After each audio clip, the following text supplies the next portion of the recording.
You might find this video very interesting. It's a video I saw from someone that I think is very opinionated about issues around Nigeria and across the world in general, and I respect his views on so many things.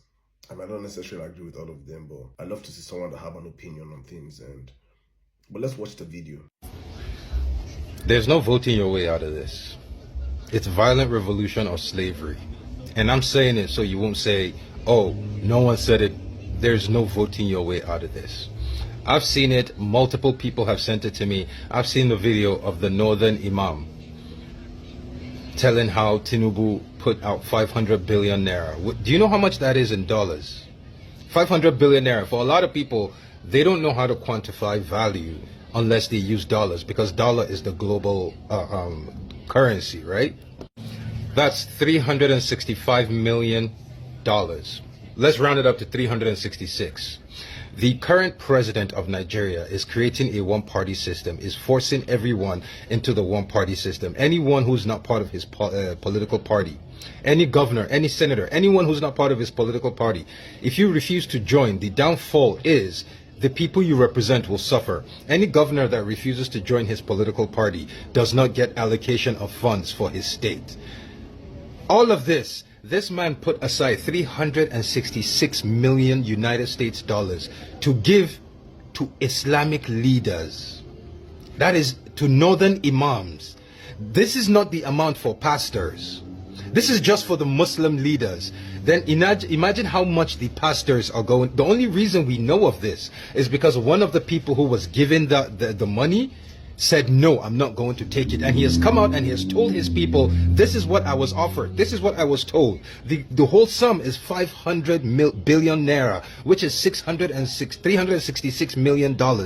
So the Muslims in Nigeria, do you think you can vote out a man that is putting up $366 million for Muslim leaders?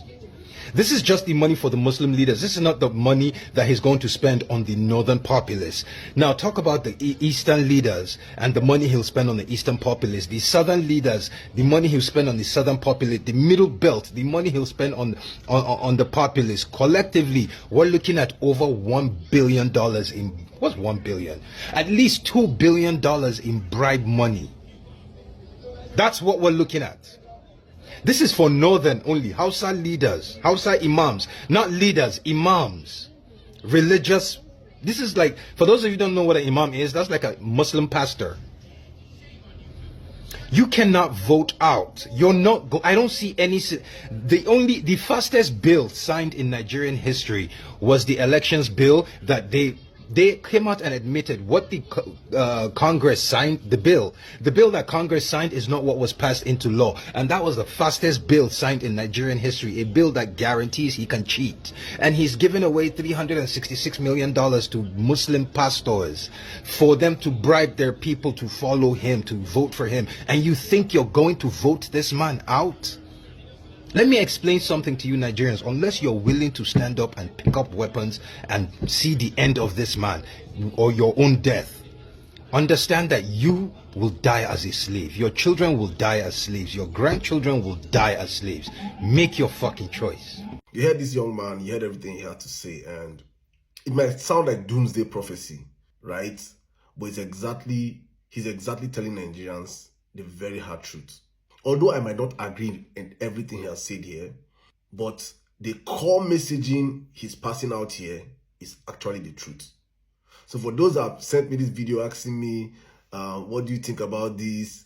Doesn't it contradict the push we are pushing for Nigerians to come out and vote in 2027? Because you clearly heard him say you cannot vote yourself out of the current situation that we have gotten ourselves into. But this is the kicker for me.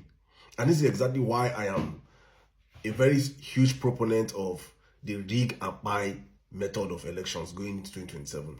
And this is me being a realistic Nigerian, right? Pessimism is allowed. Optimism is allowed. But realistic human thinking is exactly the line I have chosen to follow. Knowing fully well what we are up against.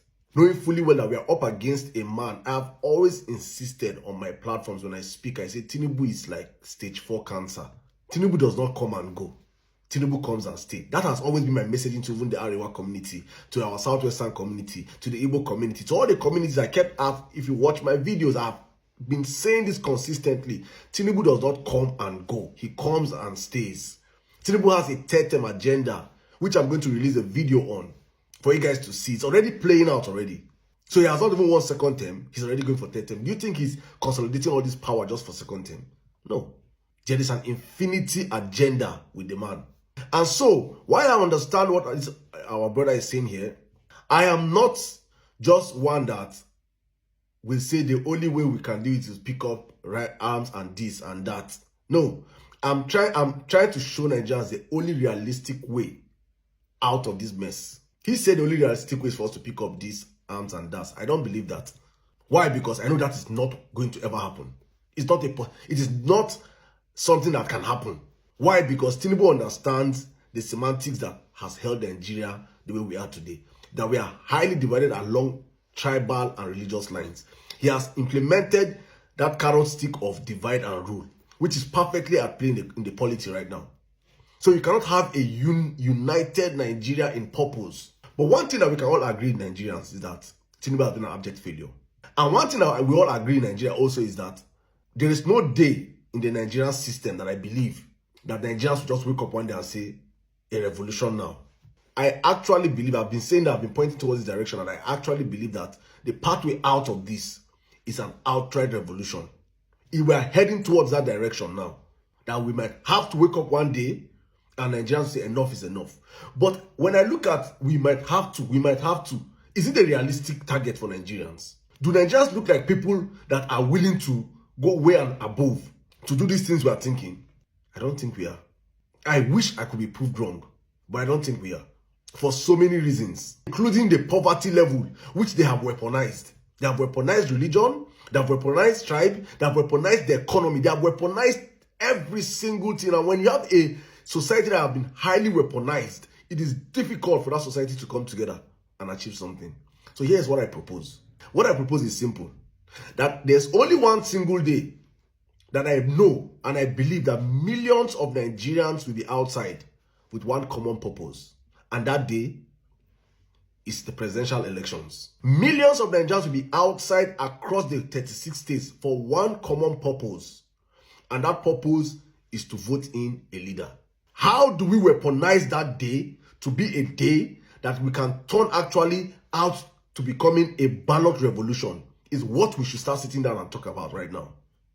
But if we are expecting for Nigerians to wake up one morning and just start doing revolution, it will not work. Something has to trigger it.